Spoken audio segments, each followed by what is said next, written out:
Welcome, everyone. This is Elizabeth Wood, and it's my pleasure to bring my friend Christy Warnick on. She's a really wonderful energy healer and works in many modalities, very powerful lady who has an interesting journey that she's been on to come into this beautiful realm of spiritual work. And I'm so excited to have you, Christy. Thank you so much for joining us. Well, thank you for having me. Happy to be here. Yeah, I'm excited. So our topic is so fun, and it's, for a lot of reasons, super fun in my mind. But anything is possible is our topic today, and we're going to kind of play around with this, go kind of deep into this realm of possibility.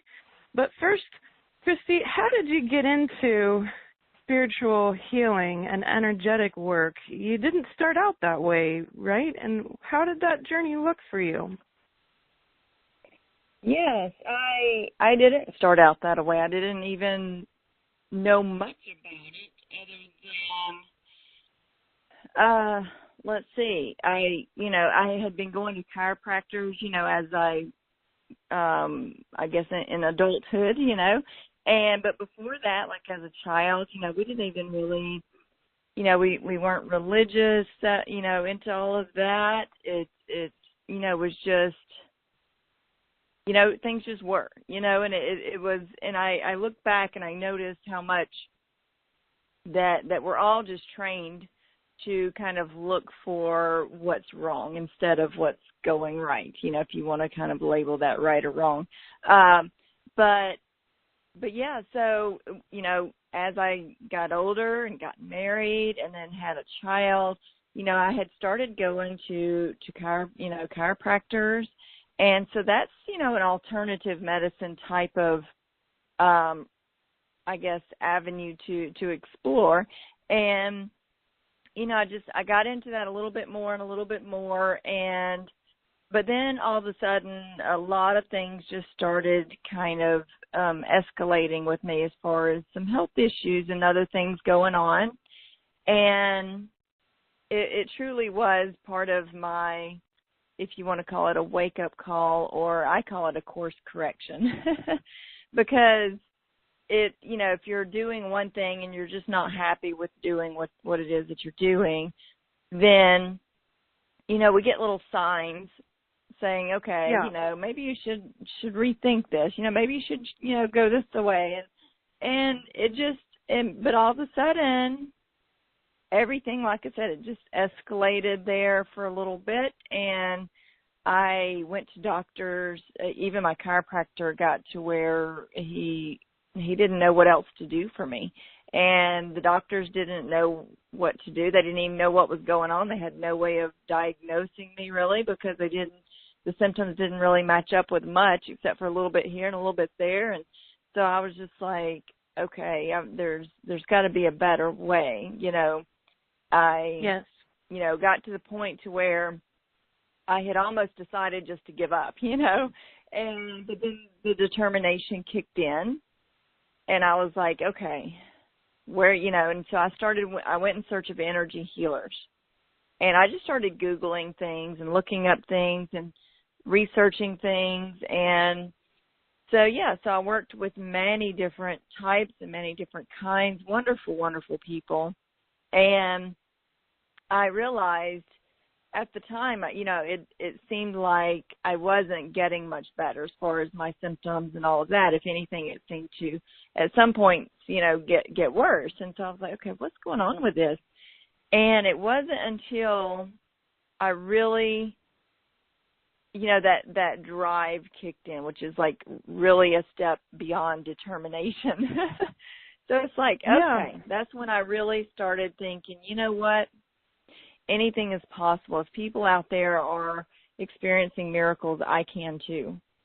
And so when I started, just learning more about energy healing for myself, because that's what I realized the whole time I was working with other energy healers and they were working on me, I was learning from them. I was learning so much, and I'm grateful that I was guided to do that, and that I did go through that in order to learn. So I realize now it's really not necessary to go through something like that in order to learn. There are easier ways. And so I love helping people now getting to that point where they can do what it is that they're meant to do without having to go through so much to get there. You know, it is because of that anything is possible mindset. It allows me to do that and help people in that way. But yeah, so once I started helping other people, and I took some, did some certifications, took some courses and classes and programs, and I realized I can do this. This is what I've been guided to do. This was the plan. And so exactly. That's when so much of my symptoms went away and were healed and resolved, was because I just really was like, I'm just doing this. It doesn't matter what I'm going through. I just, made the best of my situation. I just did so much clearing and I was ready, and I was like, I'm going to do this no matter what. And so when I started helping other people, that's when I noticed, hey, there's so much changing now. Things are just becoming easier. I'm feeling better. I'm able to help myself and others so much, quicker and faster, and it just continues to get to that point. It's almost like I'm unlimiting myself more and more all the time. Yeah. So I'm just letting go of those things that kind of put us in that different boxes, and as they say, another little quote thing there. But, it's really exploring all these other possibilities, and because they're just endless. There's infinite numbers of possibilities. So it's just exploring different ones, following that guidance, my intuition, and it's coming in stronger and stronger. And so I follow that, and I'm able to help people more and more. Not that I wasn't already. It's just it's going to higher levels of, in order, to help even more people and more quickly too. Yeah. So I love that. Yeah, it's a very rewarding feeling to be able to help people even when you're suffering, and especially when you're suffering, right? I grew up with a couple of genetic disorders, and being able to give despite that is so powerful and opens up more possibility for limitless consciousness despite what the body might be going through. And when we talk about possibility, it always leads us to the concept of time, of course. And this idea of time is troubling being a human, because we're told some really false limiting beliefs around time. We're told that we need to worry about the past and the future, that that we need to put our focus on the future. But when we do that, it leaks energy, doesn't it? And it takes away from where all the action is in the moment, where all the power is in that 0 point moment where you are, because we can't do anything in the future or the past. So trying to help people break out of this concept that they need to be concerned about the future and the past all the time, wasting energy doing that, I think is part of what this idea of anything is possible is all about, is bringing yourself into the moment, saying from this moment anything is possible. And that's, I think, the first step to embracing those possibilities. Would you say that's true? Yes, absolutely. I encourage people, don't go digging up your past. People ask about past life this and this and that. And really, if you're working on yourself and taking care of yourself in the now, in this lifetime, in this reality that you're in now, it automatically heals your past. It automatically resolves and changes your future. So, yeah, take care of yourself in the now. Yes, something past life might come up, or something from somewhere else might come up, but that's because it's meant to be taken care of in the now. It's not that you went looking for it. It just happened to show up, and that's okay. But let all that go as far as so many people, are, like I said, are wanting to really know so much about their past lives. And yes, it can be interesting, but don't go digging up, looking for things that might just be better left alone, or, you know, it's already being resolved by what you're doing now. And so I just encourage people, just focus on the now, whatever's coming up now, no matter where it came from, it'll, you know, it can be resolved, and, you know, because it's just something that showed up in the moment. So, but yeah, but just let it, you know, let the past stay in the past until it, you know, if it comes up, that's fine. But otherwise, you know, just kind of let that go and put it behind you. Yeah, and I was always taught, I didn't always used to believe in past lives at all until I started digging up, you know, I'll sit on the fence until I see a lot of evidence for something because I'm a scientist. So that's important to me, and there's incredible amounts of evidence for that. However, I believe that everything that we've ever been, everything that our soul's history has, is available in the moment. And I think when we start digging up the past, it's usually because we're trying to answer the question of why. Why did this happen to me? Why?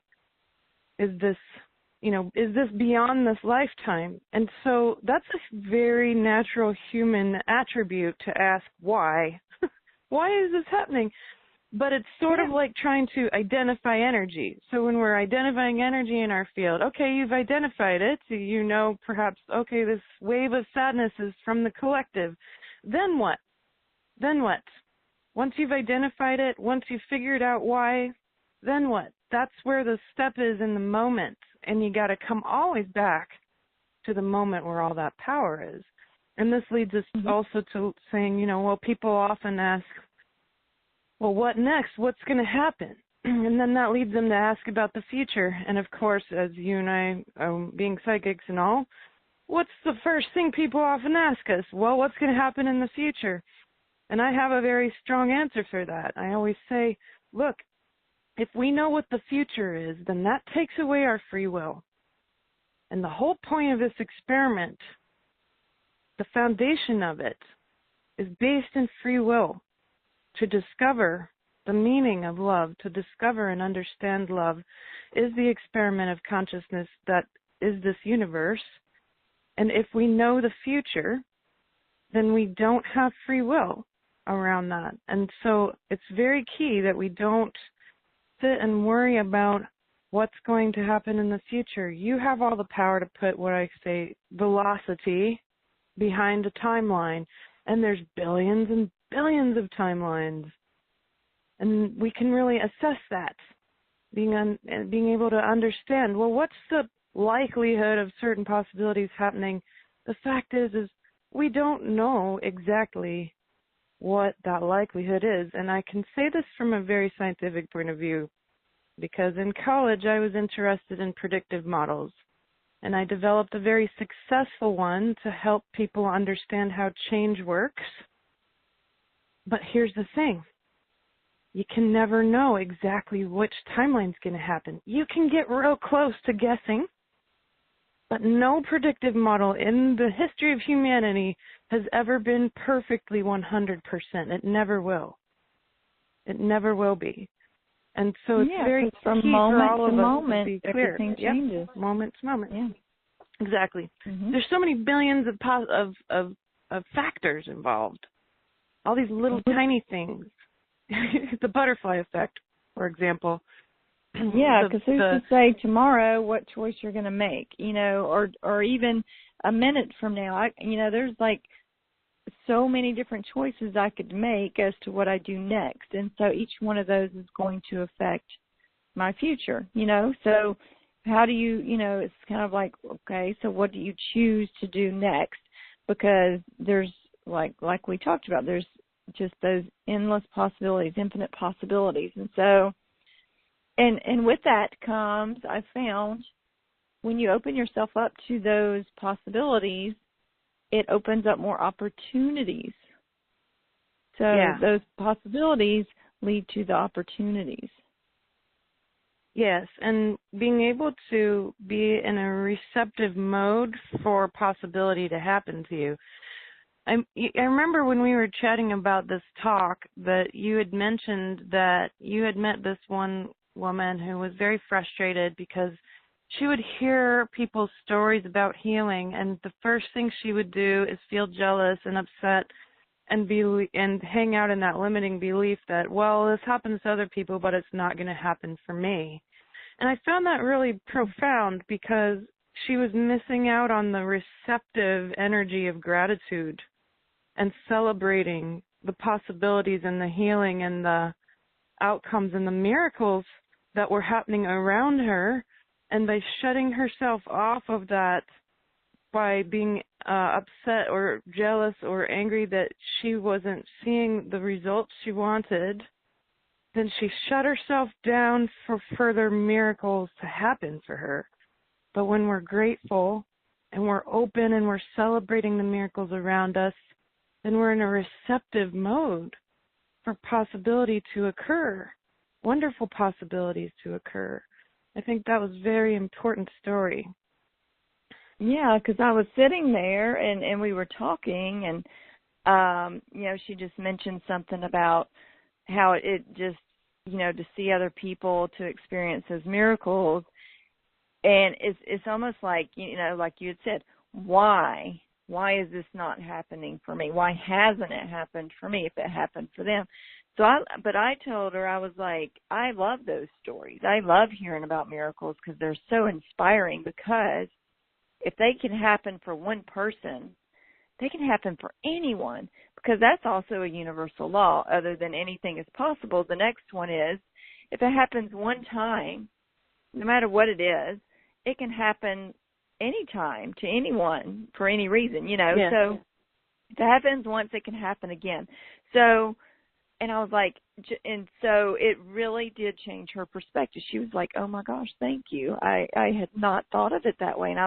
And I'm thinking to myself, who doesn't know that? But I guess I realized that, oh wow, there's probably many people that don't know that. So it's best to get that out there, put that out there for more people to know that those are possible, and that just to be inspired by those, because that inspiration can bring about so much. It can just unlimit so much, because you can actually go, wow, they experienced that. So it's totally a possibility that it can happen for me, So I loved that was very inspiring. Yes. Yeah, I think that the second law of, hey, if it happens once, it can happen again, is very important too. It's key, and it leads us to the discovery of the fact that, well, how do we encourage it to happen again? What can we be doing in the moment to encourage these miracles to unfold?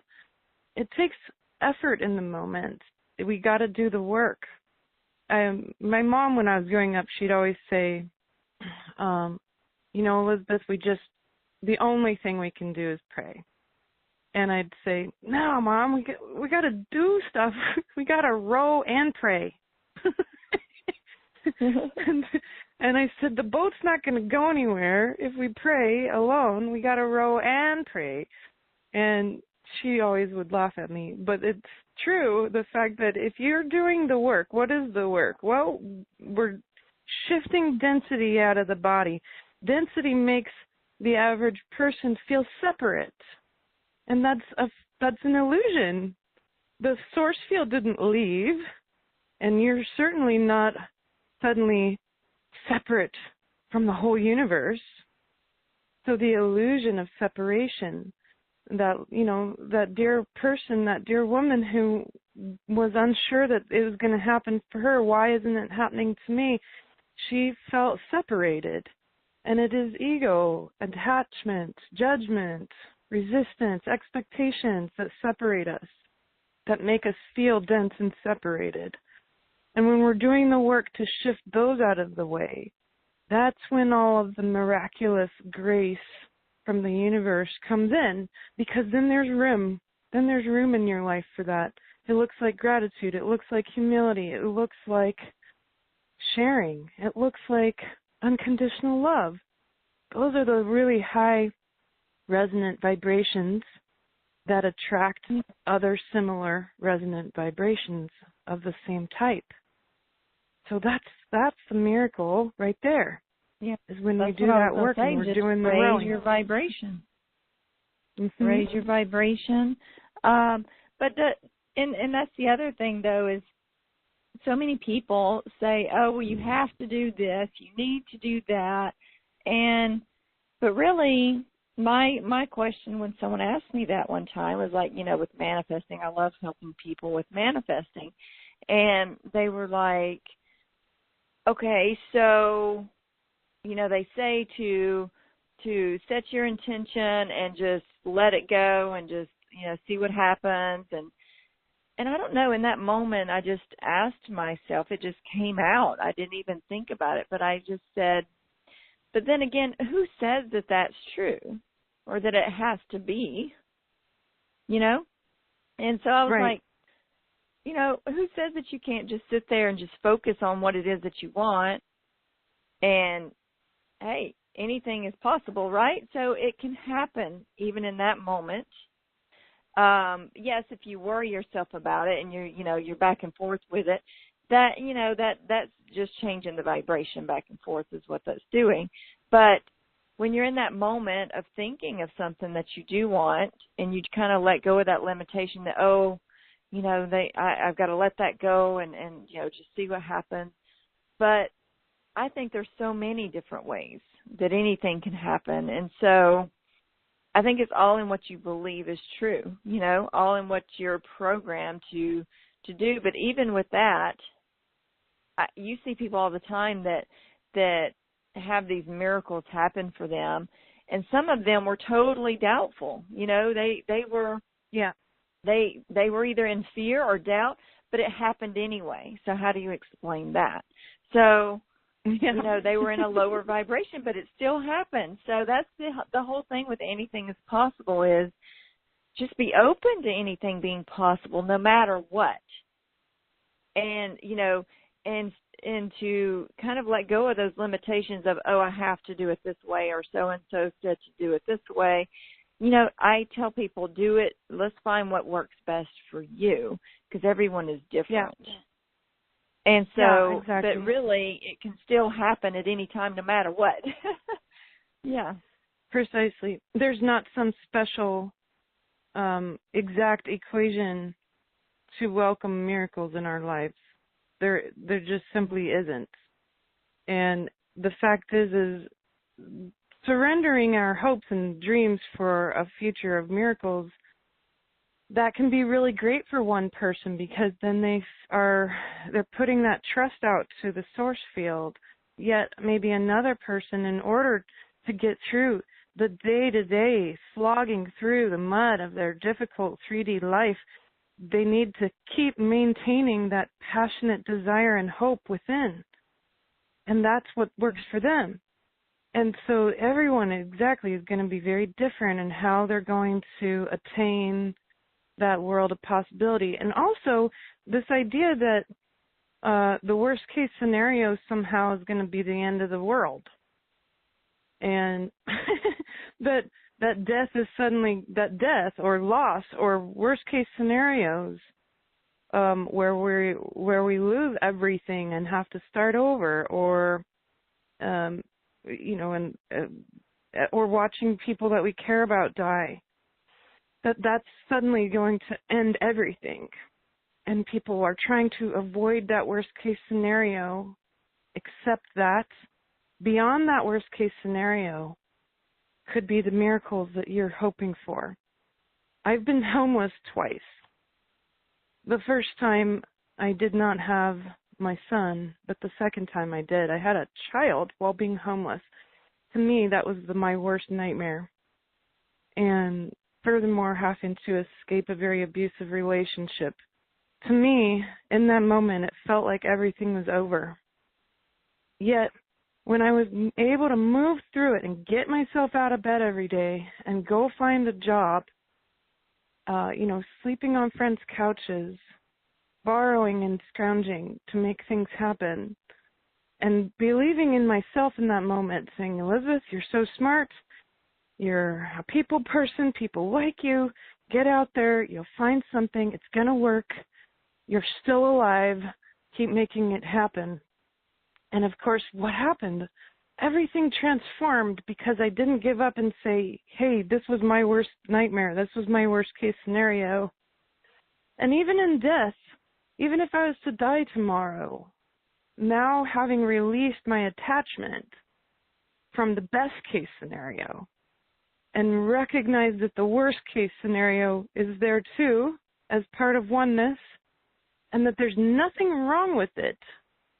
We don't need to label these tragedies as the end. In fact, tragedy opens incredible doors, and we know that by historics. We can just look at history. Great, huge, incredible tragedies often open new doors, and that's how Source works with possibility. That's when we surrender to it and we say, okay, hey, I have no idea where the river's going to take me. It's going around a turn, and I have no idea what's going to happen, but I'm going to keep rowing because I can.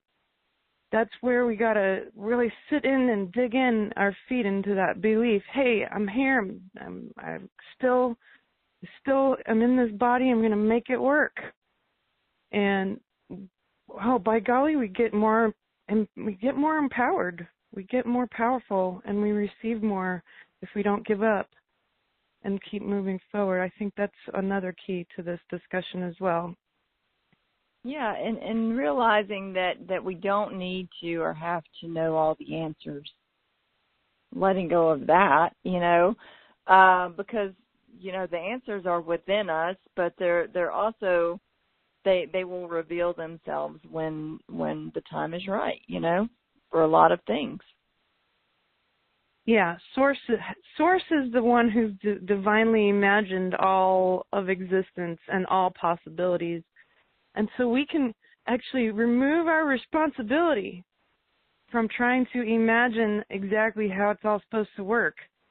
Remove your responsibility from that. Source has it taken care of. Do the work in the moment. Ask yourself, What can I do right now to heal my past? What can I do right now to put velocity behind the timeline I want? It's all in the now. And we don't need to worry about imagining exactly. Right, self-responsibility over what you can do and reconnecting yourself to Source. Yes. That's what equanimity is all about. We're saying, hey, all possible things are equal on this playing ground. We as humans, we love to label stuff. Good, bad, dark, light, dense, formless, ego, enlightenment. It's all energy. It's all energy. Yeah. It's all energy. It's all on the same source field. And there is no, Source doesn't scale things in a way that would make sense to a human. And that's sort of the point, is that we're having this incredible human experience and yet still being part of Source. It's an incredible mental conundrum that humans have. But it's also very key. And it just is. Yeah, it's fabulous. Yeah. So let's open up for some questions. Let's talk about these things. What's going on with you, my friends? And if you'd like to call in live and talk live, press *2. And if you'd like to type in any questions or comments in the Q&A board, we're very informal here. So whatever is coming up, we would like to talk to you about it. Do you have any questions coming up around this idea of possibilities? Yeah, so Daki, a really wonderful, lovely lady here, Christy says, I heard Christy say, so now I am unlimiting myself all the time. And she said she loves that. So that's going to be our new mantra for the day. I'm unlimiting myself. No more limits. Fields of limitation in consciousness is very key. And here. with that, what the key with that is, and the key word is, that freedom. And I don't know. I call it a feel good freedom because you want that freedom, but yet you want it in the most comfortable and harmonious way, you know? So that, I don't know, I just gave it that term. But yeah, I do. I actually work with, you know, helping other people to actually be free of those limitations as well. So I have a program that actually does that, but I do one-on-one sessions, and I love the one-on-one sessions and working with people, and they're so responsive these days, and I love that. It's what really, you know, keeps me going as far as, I mean, it just every day that's very inspiring to me. So certainly, I love inspiring other people, and they inspire me as well. Yes, exactly. And, you know, being able for all of us to ask for help and say, hey, I need help. I need to be able to move forward. All right, we have our first question or comment here. I believe it's Lynn. Hi, Lynn. Is that you? Hello, Elizabeth. Hello, Christy. Nice to talk with you both. I just was whirling around in a circle in my head about all this, and in my heart is being in the moment. And what's been happening to me is, as I have been working, you know, very, very concentratedly on doing that, and I've been listening to Dr. Joe Dispenza, who's very intense. And right. Yeah, and you know, the generous present moment, and you know, really, really concentrating. And I'm finding, I don't know what you ladies think about that, but it's like a muscle. You know, the more you work at doing it, the rewards come a little bit better at it. You know, it really develops it seems like all on its own, because when you're working at it, you don't trust yourself too very much. It's something new.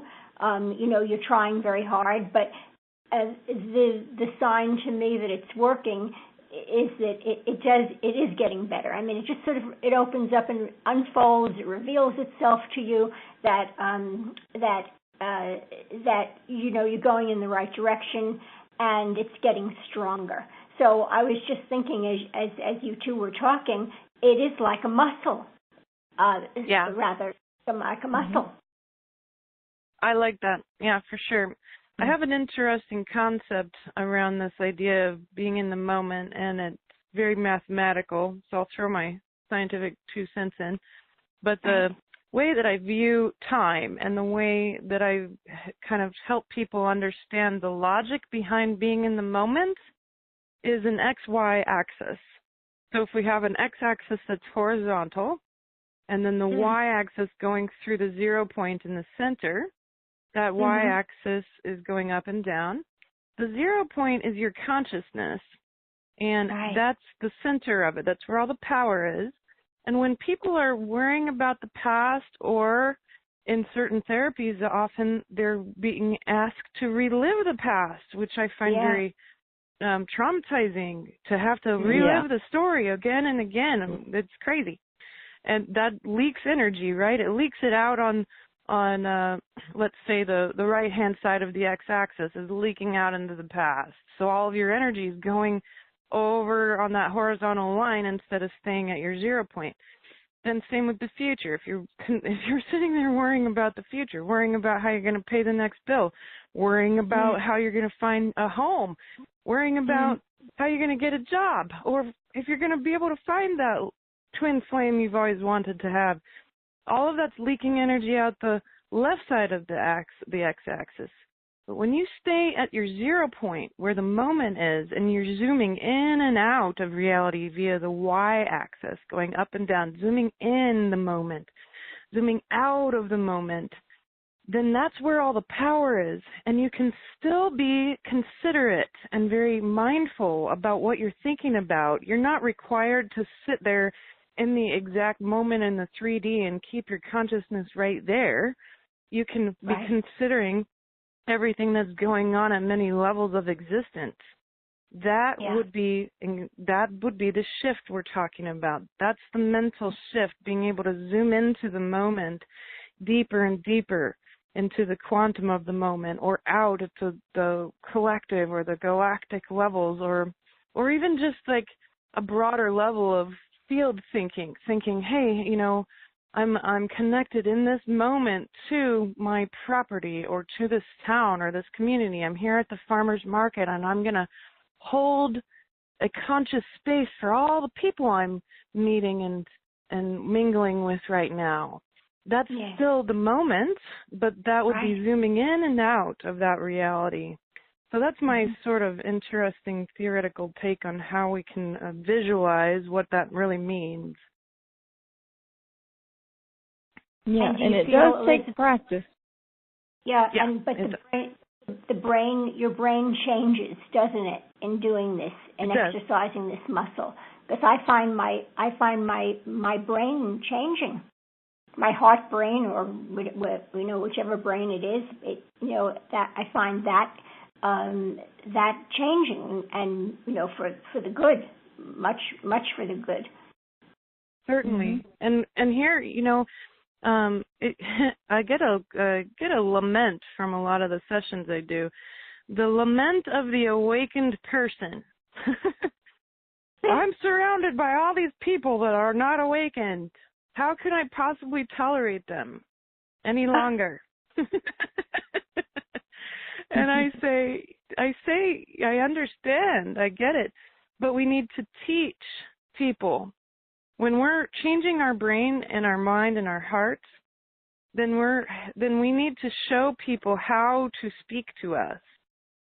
Yeah. And so a lot of these folks, they get really upset because they just can't tolerate it anymore. They're like, now I can't even go to my, my weekly women's group where we get together for tea or whatever, and they're just chatting about the past and the future all the time, and I can't stand it. And now I don't even want to be friends with them. And I say, well, that's the lament of the awakened person. But what do? We show them how. I'll give you an example. My sweet housekeeper, her name's Casey, she's my nanny and housekeeper. And, I would have never imagined that I would have ever had a nanny or housekeeper. Seriously. But the fact that I have one is really amazing. And she's this local woman in her mid-20s who is from this tiny little town. I don't even think she's even left the county. And I live in Kentucky, so very different culture. She'd never been exposed to anything of the sort of the things that I talk about. And so she's learned a lot and changed a lot by being in that space with someone who's very different from her. But she's so flexible, and I found that she would spend a lot of time talking about the past. And, in that moment, there's that intolerant awakened person piece that comes up, and I say, hey, Casey, I want to show you something. I said, let's experiment with this, because when you sit and you talk about the past, you're leaking energy, and you end up draining energy from me. And, of course, her reaction is like, oh, my gosh, what do I do about that? Because she doesn't want to do that. And I said, don't worry, it's okay. I'm going to show you how to do this. And I said, look, when you were just telling the story about what happened, 5 years ago, what happened in your heart? What happened in your gut? She said, I didn't feel good. My heart hurt and my tummy hurt. And I said, that's because your body's letting you know, hey, please don't relive the past. We already went through that. It was traumatic. And she said, oh, I didn't realize my body was talking to me. And I said, yeah, that's a good example. You need to listen to what your body says in that moment. And I said, then the next thing is zoom into the moment and allow yourself to come back to the present. And I said, here's the challenge. When you come over and we're talking or whatever, you're only allowed to talk about the last 24 hours or the next future 24 hours. And she's like, whoa, okay, I'm going to try that. And you know what, guys? If Casey can do it, all of us can do it. And she can, and she has. And she's flying colors, guys. So yeah, it's been amazing. I actually work with people, and they'll say, "Oh, I can't do that." Well, you know, yeah, you can. Yeah, you can. You absolutely can. And I'm there, being a cheerleader. You can do it, So it's absolutely true. Anyone can do whatever they put their mind to. Anyone can. Yeah, and you can help your friends so that your vibration can stay high, and you're not going to have to not be friends with them anymore because they're not as awakened as you or whatever. We train our people around us, right? So when we're on that path, it's our job. It is very important to take responsibility for that. If you're going to continue to have people in your field, it's your job to show them how to be in that field. It's no one else's job. They're not going to just magically figure it out. Show them how with great compassion. And you will find that people will rise to meet that. Right. Profound. Beautiful. Yeah. Lynn, I just love and your if share. they don't, Thank you. Yeah, and if they don't want to listen or don't want to do that, then, that's their choice. Then we gently untie ourselves. Right. Yeah. Then we gently untie ourselves. And people say, "Oh, I can't do that. That's my mom." Or my sister, or I'm related to them, or I don't have a choice. Yes, you do. Yeah, my teacher, Lucia, always says, then you sit them down, you process any reactions or negative emotions around it first and foremost, and you sit them down and you say, "Mom, or sister, or best friend, I need a little break. I'm trying to do some inner work, and I'm going to step away for X amount of time. Please don't be offended by that.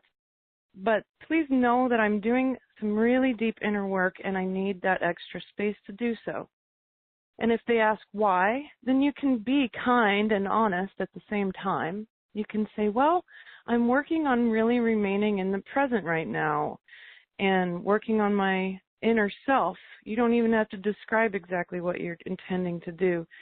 And I've been finding that when we're together, it's very hard to do that because you're very attached to the past and the future or whatever it is that they're having a hard time releasing. And I've been working on trying to guide you into a different state of mind, and I realize it's really challenging, but I don't have the energy or time to do it any longer. And so I'm going to step away for a little while. And you know what? People are going to react, probably negatively, but that's on them. You've done the work in that moment. And, with a little bit of, you can say, "Hey, absence makes the heart grow fonder," right? and go from there. But it can be very profound. It can be a very important awakening moment for someone to hear that. So don't remove the power of being able to say, "I love you so much, but I'm doing this inner work and I need to maintain my field in a certain way." Because you know what? If someone said that to us, we'd be amazed. We'd be, perhaps hurt in the moment, but that's what's necessary. I can't tell you how many times my teacher, Lucia, kicked me out of her field. And I didn't even know if I'd ever get welcomed back. But she always did. She always welcomed me back once I did the work. She'd say, "You're spinning out. You're shattered. You're cracked. Go fix yourself, Elizabeth, and then you can come back." And so I'd go do that work, and I wouldn't give up. And then I'd come back, and we'd try again. And now she's my best friend. And so our fields are deeply molded together because I was willing to do that work and not be offended and say, "All right, I hear you." And I remember one time when she kind of kicked me out of her field, she said, you're like a broken vase. And then the next time when I finally fixed my stuff, I came back into her presence and she said, "You have changed a lot. You've done good work." And I said, "That's because there's no more vase anymore. There's no more vase to get cracked." And she's like, "Good job." One step at a time. Beautiful. Yeah. Powerful. So we have a quick question here, and thank you again, Len, for your share and your presence. It's always such a pleasure. Thank you. Oh, thank you. Thank you both. Very, very glad.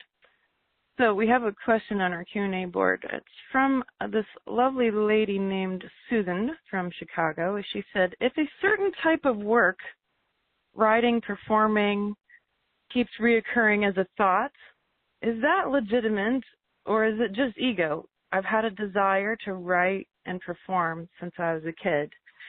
And Christy, what's your answer to that? I have one, of course, but I would love you to share what you think of what Susan says here.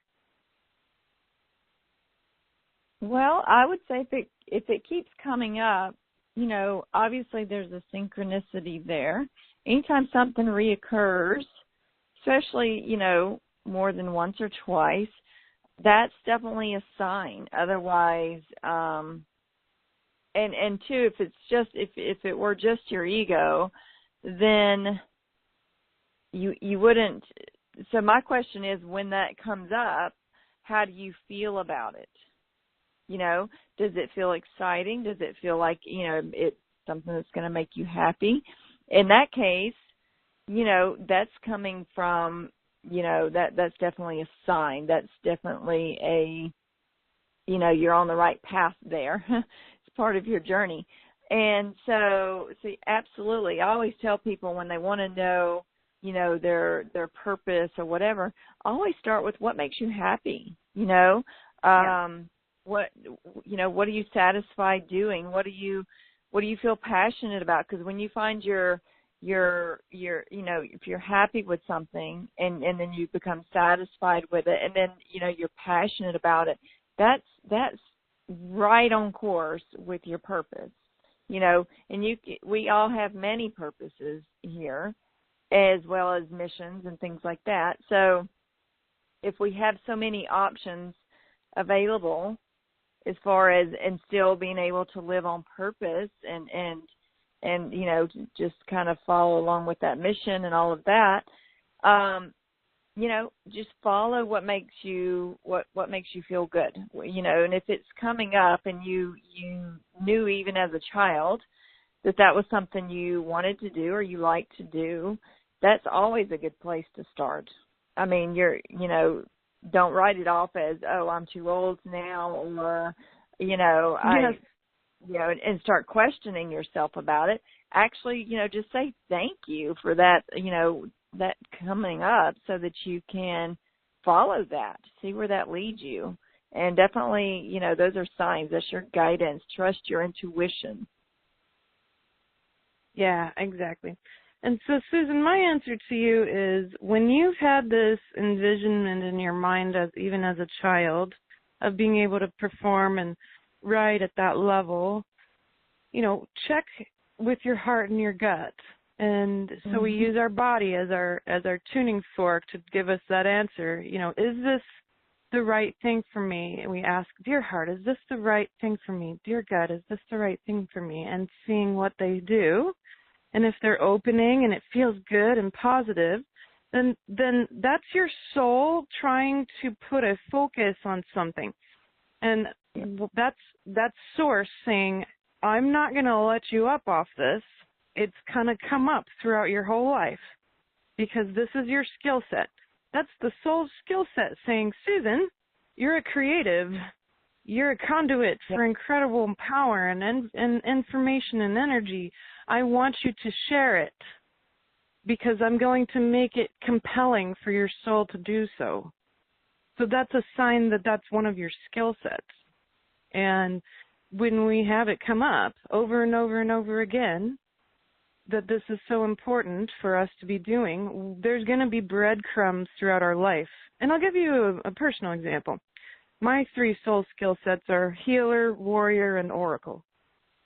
And, of course, I didn't know that when I was growing up. But guess what? All these opportunities to help heal people, all these opportunities to be a warrior, to be a protector, being willing to do the hard job of using destruction to preserve something. And, of course, being very psychic. and not having a choice in that matter, certainly, those things were pointing to what my soul skill set was. So even though I decided to get into science and spent 10 years in college studying, the fact is that I would always have that soul skill set. And even in college, I had opportunity after opportunity presented to me by my life, by Source, to remind me who I am. So ask yourself that, Susan. Look back at your life and say, I keep having this desire every time I watch somebody sing, every time I, watch people do songwriting. I just get super excited over and over and over again, and I just want to be doing it. I don't necessarily want to do it for the fame. I just want to do it because it's so spectacular and it makes me feel so powerful. And that's really how you're going to check and see. That's not ego. Ego says, well, Susan, if you sing, then everybody's going to love you. Ego says, Elizabeth, if you help heal people, then you're going to be so popular and powerful. Elizabeth, if you tell people all the things they want to know as a psychic, then you're going to make tons of money. That's ego. And trust me, I've dealt with that same exact scenario over and over again with my own arrogance. And I'm always very open about how arrogant I have been throughout my life. But that's the key. That's how you know when it's giving you an opportunity to be better than other people or more powerful than other people in your mind, and that's why you're feeling like you want to do it. That's ego. So really ask yourself why. Why exactly? Is it because it brings you joy and makes you feel all that beautiful power and light from Source running through? Well, that's not ego. That's just your skill set. Good. So very similar answers. Lovely. Very good. Anyone else want to chat a little bit live? You can press *2. We can talk. Or you can type in any I do agree with that.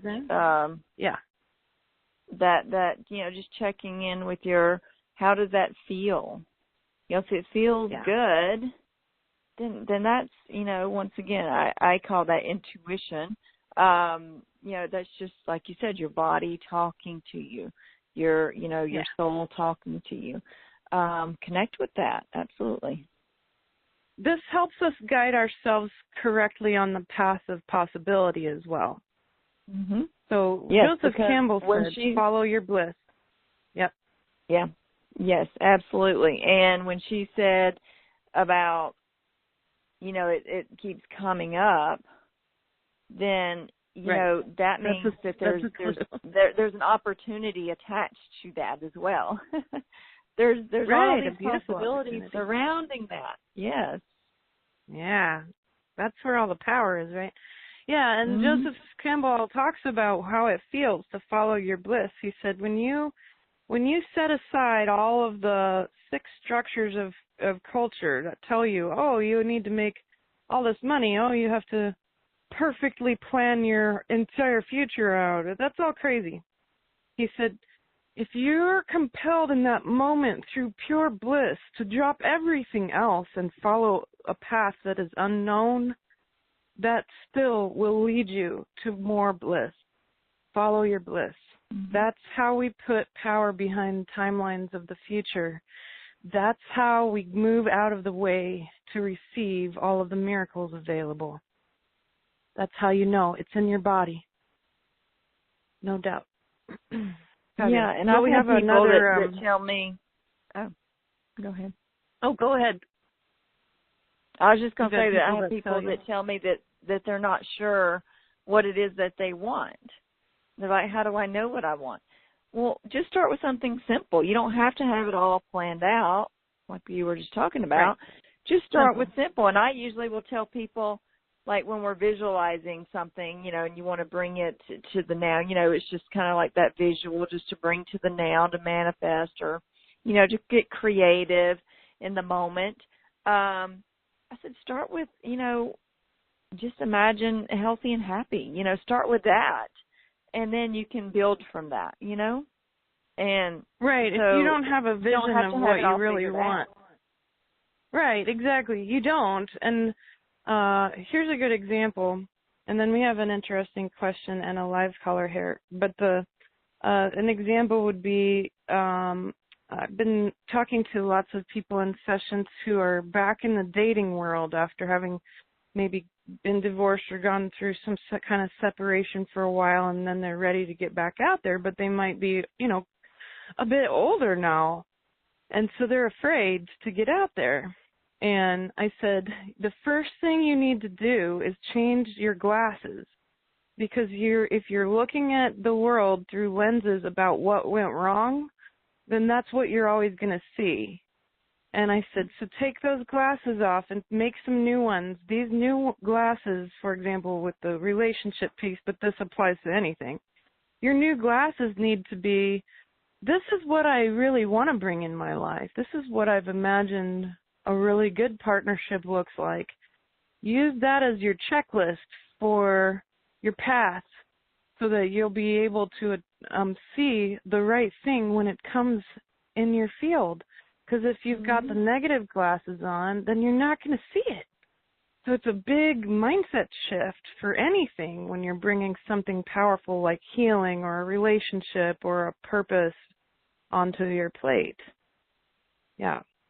So I have a question from Yumna in Cape Town, and Yumna asks, greetings, ladies. Can it also be the opposite, where ego talk holds you back from following your purpose?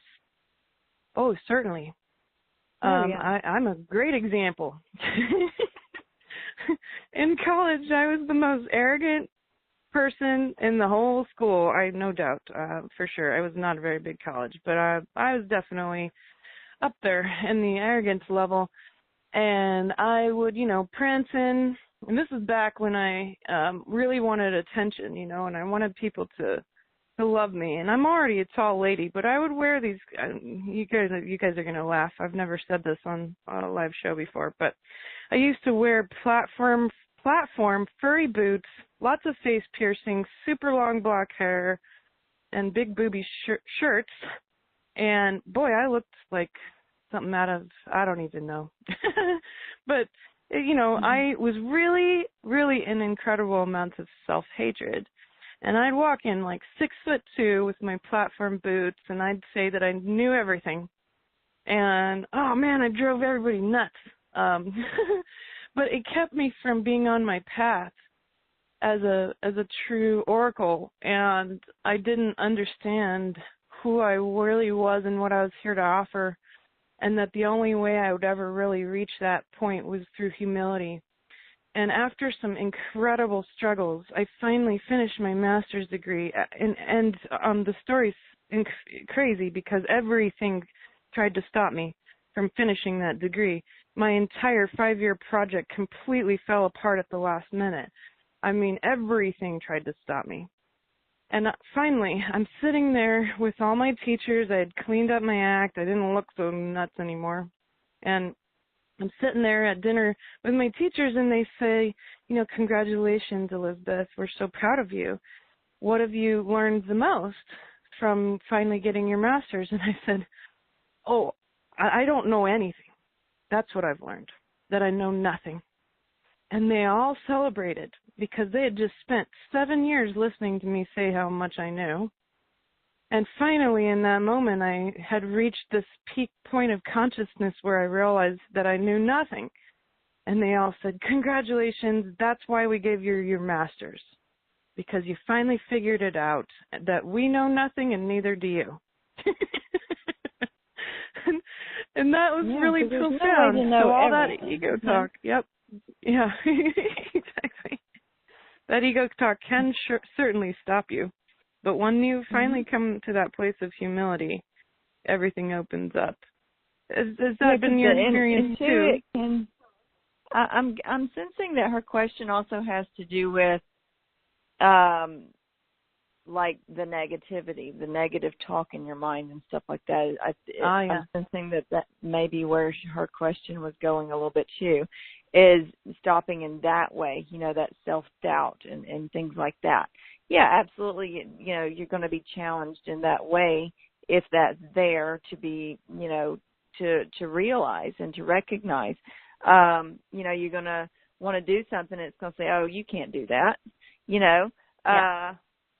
But that's that whole not good enough thing, you know, that you know, issues to work with to do with worthy and deserving, but which really shouldn't be issues at all, right? I have exactly. A story that I tell people that I heard just briefly, just a little piece of it, but I just kind of put it together myself too, was, you know, we don't think about, you know, you breathe air every day, right?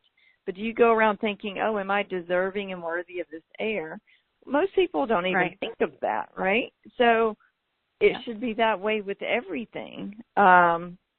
You know, if you think about it, because of anything being positive, I mean, anything and everything being possible, then, you know, that means that there's abundance all around you. It's just, you know, when you let go of that, oh, I don't know if I'm good enough, you know, something to do with the worthy and the deserving, which, like I said, shouldn't even be a component. You know, it's something that we put there ourselves or is created by what we've been told or whatever. So yeah, that can absolutely get in the way as well.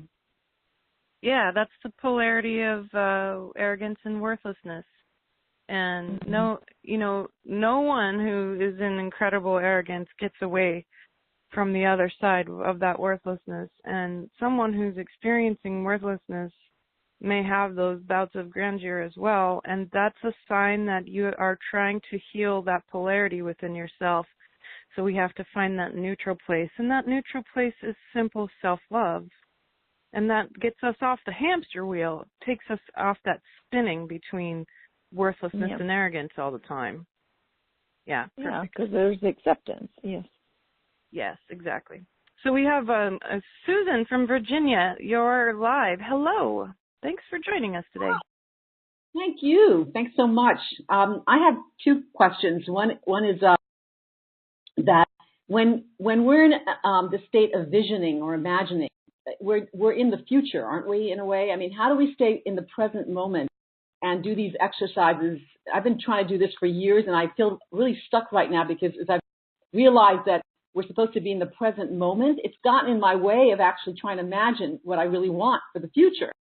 So that's one question, is how do we stay present, as you're saying, on the y-axis and vision into the future? So that's one question. The other question is that at this moment in my life, I am in lots of transition and very easily tempted to get into worry energy. I have only a few months of rent left. My job is not paying me at the moment, and I'm looking for the next thing. I might have to leave my apartment, et cetera, et cetera. There's lots of worrying that I could be doing. I'm not indulging in that. I'm kind of taking the next step.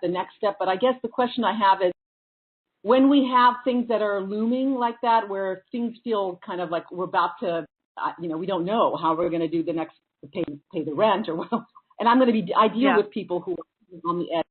How do we help them stay in the present moment's frightening. So how do we help them stay in the present moment there and find kind of the highest excitement or the joy or, in that moment? Thank you. Yeah, absolutely. Thank you, Susan. That's really key. Your point around vision is I think with that first question, that's the key.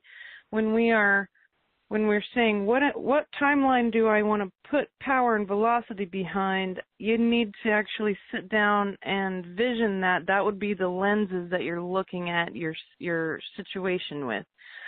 So it doesn't necessarily mean that you're leaking out into the future. When I say leaking energy into the future, I mean really worrying about it a lot. Worry is leaking energy. But when you sit down and you actually write it down, that's self-assessment. That helps you assess, how am I going to view everything around me now in terms of what kind of timeline I'm trying to co-create with the universe here. And you're a co-creator with the universe. You're a creator being. You have a lot more control than it seems. That's really important. And that gets you to be able to say, whoa, I'm in all these transitions. How can I continue to create what I'm really wanting to put energy into. It's all about action. So when someone is feeling really afraid in the moment because the moment is scary and a lot of things are up in the air, that's okay. Fear is a sign. Fear is a sign that, hey, I need to move forward and I'm not going to freeze. I need to be in action. So every time that fear comes up, we welcome it. We welcome it to move through so that we can then ask ourselves, what is an action right this moment that I can do to ground myself or to put power behind this timeline that I want? Keeping those rose-colored glasses on that envision for you what that timeline is going to look like. Now, of course, there's billions of timelines that will fit that visioning, and nonetheless, even if those timelines don't unfold exactly, there's all so many possibilities, so we can be really open to that. But that's a bit different than leaking energy into the future, because you're just shifting your mindset that's then really sticking yourself in that groove, that powerful groove of power in that moment where all the action is. So it's a nuanced difference when we're saying, I need to think about what I want my future to look like right now. Well, that's the lens you're going to use to do all the actions that get you there. And then that fear is that sign, hey, I'm on the right track. If I can move through this fear, there's going to be something big for me on the other side. What are the actions that I can take right now that will help me move forward? What do you think about that, Christy? Yeah, the first words that came up were, well, the first one was when you're visualizing, something from the future, you're actually bringing that energy to the now. So technically you are still in the now. You're just, you're in that, but the first thing that came to mind is creativity.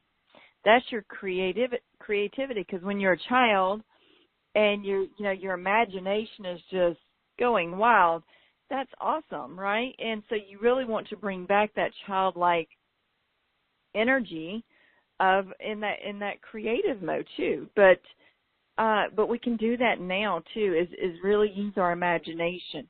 And when you believe and actually, and you don't even have to believe it, but just kind of know of it at least to get you started, that anything is possible. And so once and you see this, I see it all the time. There's things I have visualized, and it's something I know that's going to happen. I already know it. I just don't know when or how, but I'm okay with that.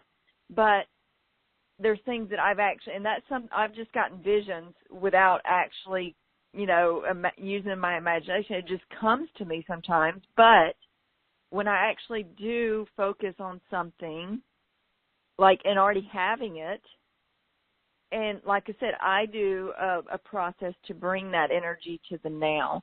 And like I said, how that shows up, I can actually picture that too. But it seems like when I do that, it does show up, but in a different way. and it's something even better because I've left myself open to receiving in a way that is better and more than I could ever imagine.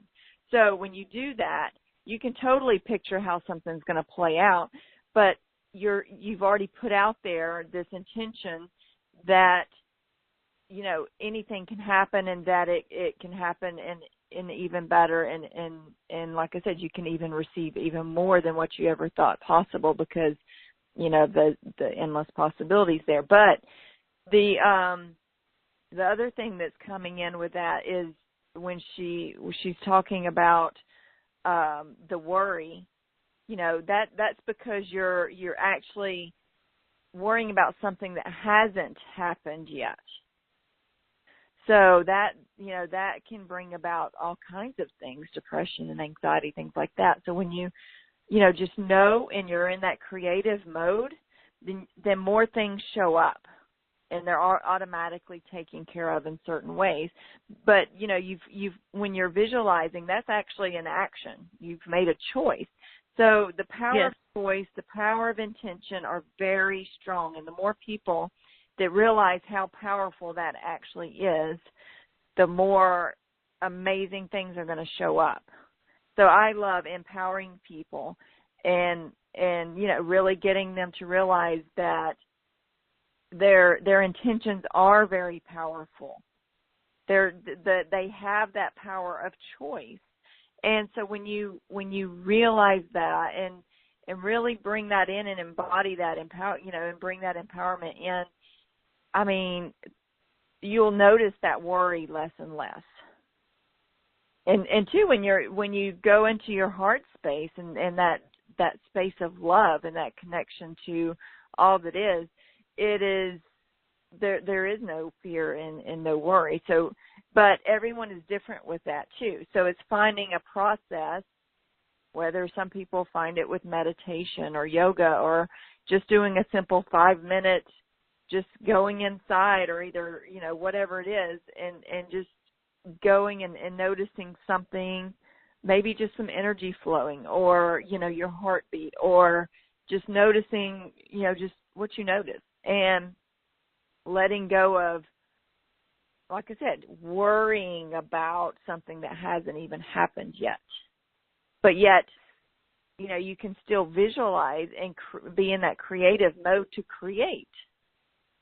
Yeah. So it's two totally different energies there. Very. And it also leads us to examine the power, the blocking power of expectation. Expectations are one of the really most difficult things for us to drop in this talk about anything is possible, because our brain minds logically want to try to follow different trails to see what is possible and what's likely. But the fact is that the brain mind is a poor judge of exactly what is possible. So when we drop expectations, we help limit the amount of suffering we're going through as things are up in the air and big challenges have come into our lives. So when we drop the expectations, we open ourselves up to possibilities through creativity.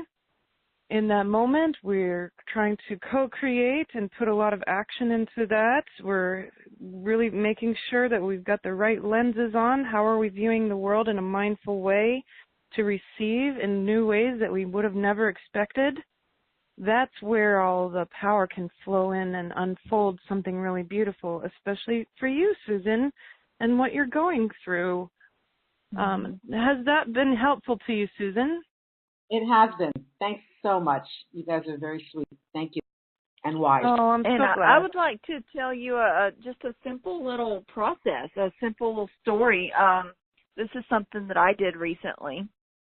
And like I said, and I learned it does help with letting go of those expectations though too.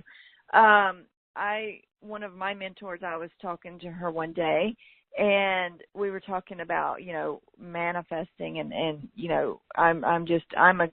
I've realized, I'm a powerful creator, and I love working with that, creativity, but also inspiring others and empowering them to really work with theirs too. But so she was like, well, let's, think of something small, and just see, do like a little experiment. And I had, actually done this before, it's about the whole synchronicities and things like that.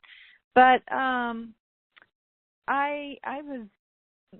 was like, well, let me think about, what I'd like to do with that, and I'll figure it out. So I had taken my son to the park, and on my way home from the park, I was sitting at a stop sign. And I was like, okay, what is it that I'm wanting to really bring, forth today, just to see how it plays out. And I had thought of, okay, a butterfly. I don't know, that just came to mind, and it was recently. So I was like, and there really weren't that many butterflies in our yard that I had noticed. And so I was like, I think I'm going to be a little bit more specific just to play around with this. So it's like a white butterfly. I'm choosing to see a white butterfly, and I would really like to see it today in my backyard. And so I was specific with it, but at the same time, I was just like, okay, let's just see what happens with it. So I didn't really, it didn't matter one way or another if I saw it or not. You know what I mean? I just was excited to see what would happen, and just was like, okay, let's just see. So, but as I was sitting at that stop sign, and as soon as I said white butterfly, a white car drives by. And I thought, oh, okay. I didn't realize later that was probably my first sign that I was heard, you know. And I get home just a few minutes later, and I walk the dog out in the backyard, and so I'm looking around, you know. I'm like, oh, wow, you know, I wonder where the white butterfly is, you know. And I was like, no, I'm just going to let that go. So I went and sat down, and I was just looking ahead, and I wasn't really looking for. I was just, you know, just sitting there and enjoying being outside. And within a couple of minutes, a white butterfly flies right in front of me and into our neighbor's yard.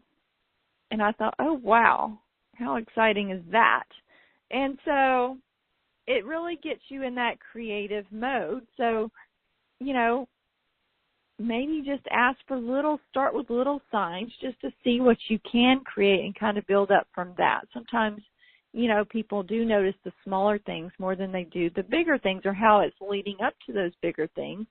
But that's really getting in that creative process. Think of something, and it could show up anyway, because I knew, I was like, you know, what if I went and got the mail and I opened up a magazine and there was a butterfly on the page or something? You know, who knows how it's going to show up? I don't know. I just let that go, and I was just like, okay, let's just see. But I knew that I could be specific, and it could happen that way.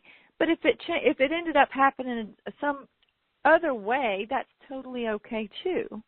So that's kind of, I let go of that expectation of it's going to happen exactly this way, when I just left it open to, okay, however it's going to happen, it will. And it did. And so, yeah, it's getting really creative with that. But that's some good mystical homework. Okay, everybody has mystical homework. Mystical homework number 1 for the day. Ask Source with your heart space. Dear Source, please show me or give me a special sign within the next 48 hours. Give me a special sign. And no, you can be specific too. Don't feel like you can't be specific about this, okay? So let's say you're going to give Source a challenge, all right? Maybe you might say, Dear Source, I want to see a kangaroo. In some way, shape, or form, I'd like to see a kangaroo within the next 48 hours. Or a feather, or a peacock, or, you know, whatever you want, right? Ask for that. So it would be 2 different types of practices here. Letting Source give you a special gift, some kind of special sign that's unique to you in the next 48 hours. Or be very specific about the sign you want to see, and just put it out, hold that in your heart space, and go about the next 48 hours and see what happens. The kangaroo one, I had a friend do the same experiment. These are experiments, right? So we're looking at the measurable results from the source field here.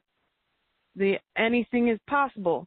And so she actually did that. She lived out in the woods, and she said, I told Source that I want to see a kangaroo in the next 48 hours. And she said, I didn't understand how it was going to be possible that Source was going to do it. And lo and behold, 24 hours after I asked, I'm laying out in the yard, and there's a giant kangaroo-shaped cloud.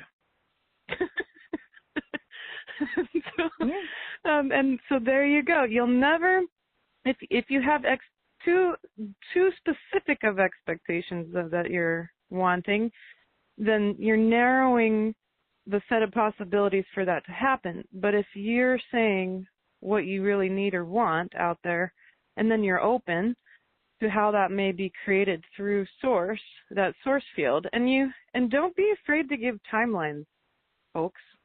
Like when I was looking to find a husband or a boyfriend or just some kind of really great partner after having been in bad relationships, I put it out there.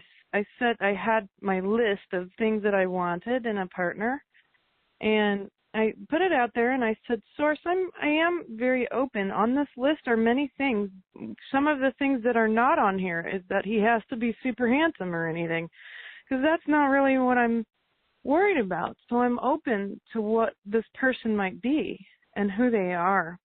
And when I said to Source, but I have a timeline that I'm working with here, a time constraint that I've decided to put on it. Please make sure that I meet this person within this next 6 months. Within 3 months, I had met my husband. So it's very important to, sometimes we got to really ask Source for what we really want. Many of us forget to ask, don't we? Don't forget to ask.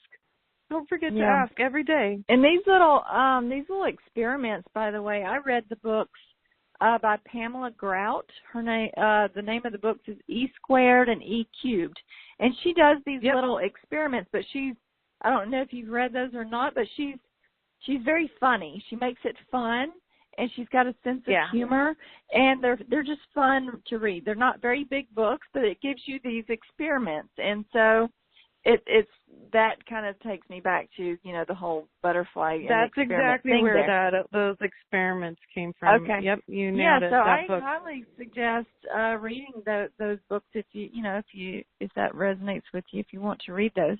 But it was a fun read a few years ago, and it was back when I was checking into and reading more about the quantum physics and things like that. Yeah. And Joe Dispenza was another one, And he was mentioned earlier. So some worthwhile folks, Pamela Grout and Joe Dispenza, to look at this too, and some of the deeper practices and theories around anything is possible. So, Christy, we have enough time for you to perhaps lead us in some kind of energetic healing or activation of your choice. But first, can you tell everyone where they can find you and if they'd like to talk with you or work with you from here on out? Yeah, sure. My website is really easy to find because it's my name. So it's ChristyWarnick.com. So very easy. And her last name is spelled, Warnick. So it's ChristyWarnick. So ChristyWarnick.com. And they can find me on Facebook too. My business page is there, so it's Facebook.com/ChristyWarnick1, or they can just search for Christy Warnick, and it's a dash, and it says Spiritual, Intuitive, and Energy Healer. So I post inspirational things all the time. I do live videos all the time, and all of my replays are on my YouTube channel, which you can just Google my name there or search for it. But yeah, I do videos all the time. They have clearings and healings. Sometimes I'll just come on and do fun card readings, just intuitive readings. And yeah, so I do all kinds of different things. And I have a weekly show that I do on the Akashic Academy, which I share to my pages, and they're all on my YouTube channel too. So yeah, they can find me in any of those places. And also on the homepage of my website, if you scroll down about half the page, there are some fun frequency numbers to play around with too. It gives you just some different ways to use them, and I got those from the Balancing by Numbers book, and I put them on there because I play around with frequencies, and it's just a fun thing to do. So that's just a free thing for everyone to have access to. Yeah. Yeah, and Christy's really active on her Facebook. Lots of really fun videos. She interviews all sorts of interesting people, and that's where I met her when she interviewed me too. We had really good fun. Yeah, that was great. Yeah, it's really fun. She does a lot, so I encourage you to enjoy that. So, Christy, would you like to lead us in some sort of energetic activation or healing? And since we've gotten into this whole thing about anything is possible, we were talking about manifesting and materializing things in whatever way they're meant to show up. Because I was deciding I usually just go with the flow and just see what I'm guided to do at that time. But if everyone that's listening live or on the replay, if you want to do this process, this is really great. And in with this comes, they'll receive the frequencies and the energies and the downloads, whatever's wanting to come in. But I can actually bring in this field. It's an energy field, and it'll just surround you. So if anyone out there, I call it the field of infinite potentials or possibilities, because that's the energy that it has. It kind of has that vibe to it. So I just asked from source, and asked that it come in. And for some reason, I think because I had said, and I feel that because I had said anything is possible for so long, and I've read about these energy fields, it's given me access to this field. Yeah, so it's very, very interesting. I find it fascinating. But people can usually feel it and experience like some kind of sensation in their body or around them.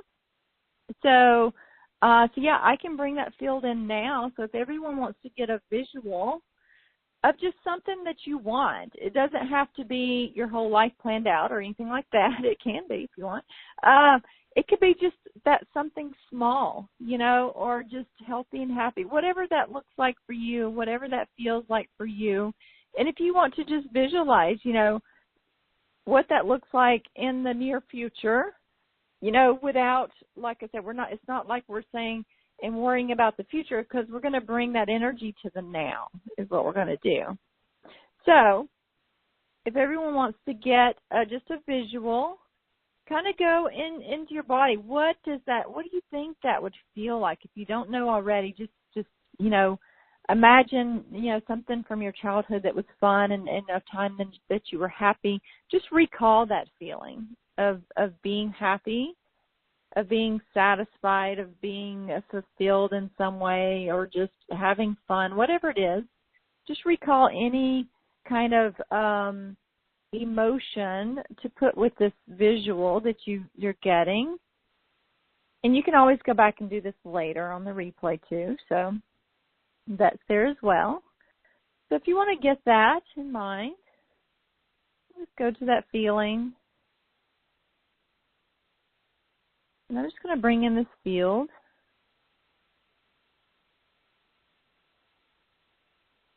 And in this field, anything is possible. It's a very safe place, coming from that highest source, whatever that you believe in with that.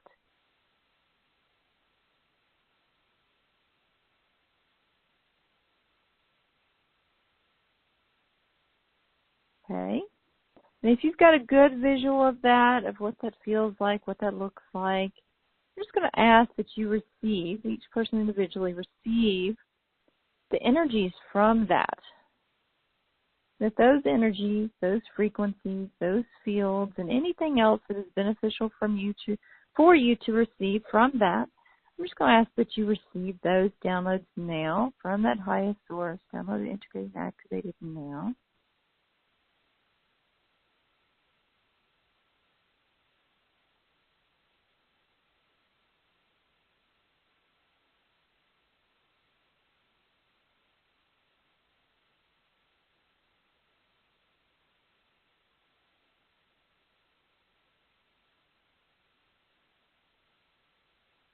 Okay, now I'm going to bubble everyone with this energy. I'm going to put a bubble around each person. It's a calming energy. It's an energy, a bubble of like confidence, okay? Of that confidence, that self-confidence, knowing and believing that anything is possible, just in the highest and best way for each person. So it's just a calming bubble, just that confidence of that.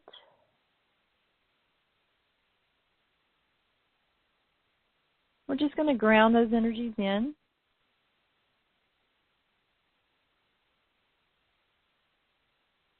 So that you feel very grounded, very in the now with those energies. Okay. And if anyone, whatever you felt, whatever you experienced, whatever you want to share with that would be great.